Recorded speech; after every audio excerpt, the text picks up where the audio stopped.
I kind of agree. I want some nasty.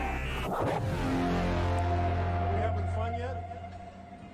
People are disrespecting the San Antonio Spurs. What else is new? But I have to say, I actually hope it comes true.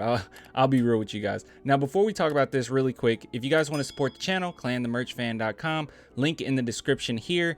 Not trying to force anybody to like go do anything. I'm just letting you know, just to disclaimer, something might be sold out, getting pretty low in inventory. So if you guys want to support, go ahead and go over there, clanthemerchfan.com. But don't worry if like you want to wait or you're waiting for other designs. I'm gonna have way more out there pretty soon. I just got a DTF printer, so once I get through that learning curve, yeah, your boy is, yeah, I'm gonna be busy.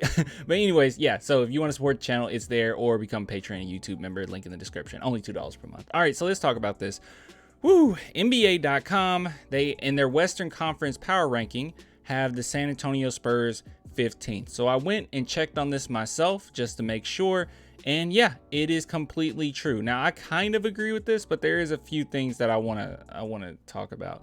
And as we can see here, it shows it here as well that Rockets are 14, Thunder 13, Kings 12, Jazz 11, which is pretty low, but then again, I guess them just trading away Gobert. I mean, it makes sense. But yeah, I was a little shocked by some of these, but for the most part, it made sense. All right, so let's go ahead and go over to the San Antonio Spurs because that's what I really care about. And there's only one thing, I read over this briefly, but there's one thing in particular that I wasn't crazy about in its key additions. As we can see here, if you scroll up to like OKC Thunder, the key additions, Chet Holmgren, Jalen, Jalen Williams, like they included both Jalen's, one of which is going to be more so just kind of a glue guy, like a Kyle Anderson or Boris Diaw type player. But yeah, they included him. But then if you come down to the Spurs, why is our only key addition Jeremy Sohan? I mean, I'm not trying to get like sensitive about this or anything. Like I'm happy that they believe that we're going to be pretty bad. Just, you know, we kind of need it. But at the same time, Jeremy Sohan, like just Jeremy Sohan, like Malachi Branham, he was projected to be a lottery pick at some point. He was supposed to go even 14, I think 14, 15.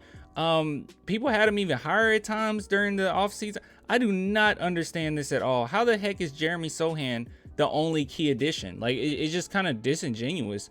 And but in the same breath, like they'll say that Jalen, really? And I love Jalen Williams, but really? He's like a Boris Diaw player. Like I don't get that. I don't understand that at all. But whatever. It just seems kind of jacked up. All right, but moving on. Key departures, obviously DeJounte Murray, Lonnie Walker.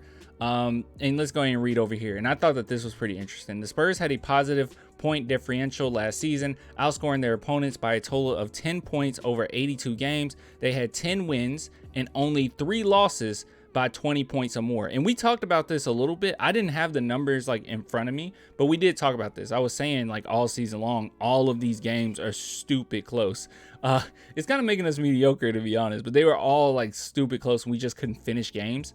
But at the same time, if we had like one star, like one superstar on the team, we probably would have been in the playoffs. All right, but moving on. But had the league's third worst record, 15-24, in games that were within 5 points in the last 5 minutes. So as you can see, a lot of people that were saying this team is so clutch. I think that we had clutch elements, right? Like Josh Primo, he showed some clutchness. Keldon Johnson, and obviously Devin Vassell, he's shown it, and DeJounte Murray as well. But it was a few elements, but it seems as if for the most part it was just coming down to not finishing these games, and that comes with age and that comes with not having a definitive superstar.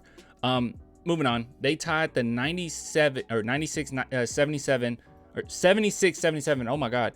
Phoenix Suns plus 60 for the worst record in NBA history, 34-84, 34-48. Oh my God, for a team with a positive point differential. The Spurs saw the league's biggest jumps in both ball movement and player movement from 2020-21. And obviously that's because some big stars were gone. When they ranked 29th and 16th to last season, 7th and 1st. Wow. Moving on. Key question. What do they have in Josh Primo? I know what they have in Josh Primo. Let's see what they have to say. With DJ gone, the focus on the Spurs really turns to young guys who already stepped into bigger roles with the Derek White trade in February. They probably have a decent idea of what they have in Devin Vassell, who shot 39.3% from three-point range after the All-Star break and just might be their leading scorer this year. It'll probably be Keldon. I'm assuming Keldon. Somebody has to do it. True. He's got a pretty smooth looking stroke, which is true.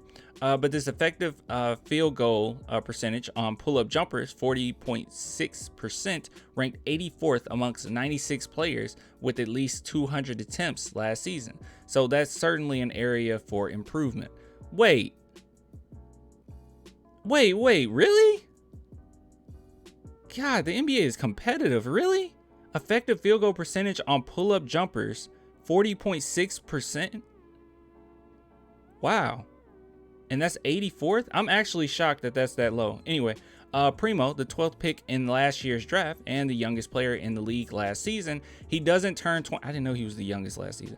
He doesn't turn 20 until late December.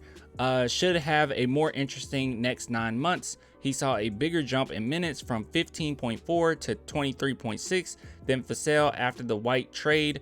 Also seeing slight upticks in both true shooting percentage from 47.3% to 49.7%, and assist turnover ratio 1.33 to 1.5. But what he does after a summer of work will be more telling. Jones seems to be the only point guard on the roster right now, so maybe the plan is for Primo to run the offense some. I think that this was the plan even last season. If you guys remember when Primo went over to the G League, because he was back and forth from the G League, over there, he continuously ran the show. Like, they wanted him to be the point guard over there, and that's just what he did. And then even when he came down to San Antonio and he played more minutes, as we can see here, went from 15 to 23, Popovich had him bringing the ball down the court like plenty of times. He made some mistakes here and there, but he's just young. But for the most part, he did a pretty good job. And obviously when he played for Alabama, it was kind of a mixture of that. They had him facilitating, and then they had him doing more of catch and shoot. So he's very versatile with what you need him to do. But it seems as if the Spurs are going to go in a direction. Pop has already said, hey, I wish I could just throw him on the frying pan, and he's going to be able to do that this season. So he's super high on Primo. I think that the franchise is high on Primo. I mean, them having him represent them with the whole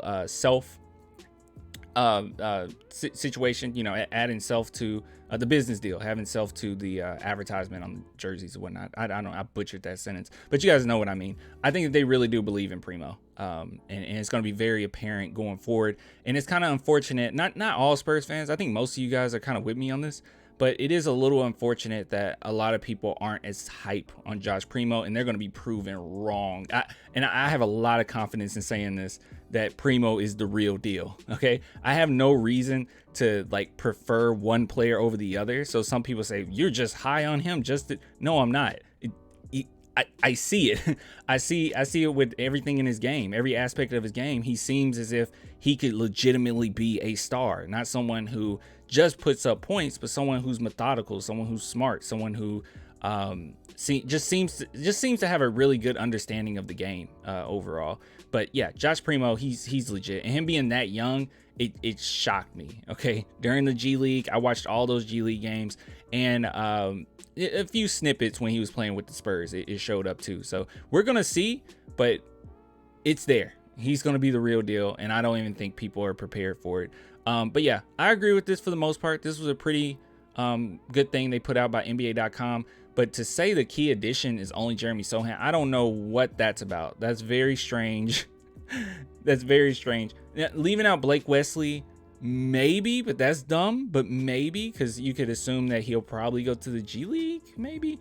But leaving Malachi Branham out is just disrespectful in my opinion. Like, dude was supposed to be a lottery pick, so I don't know what's up with that.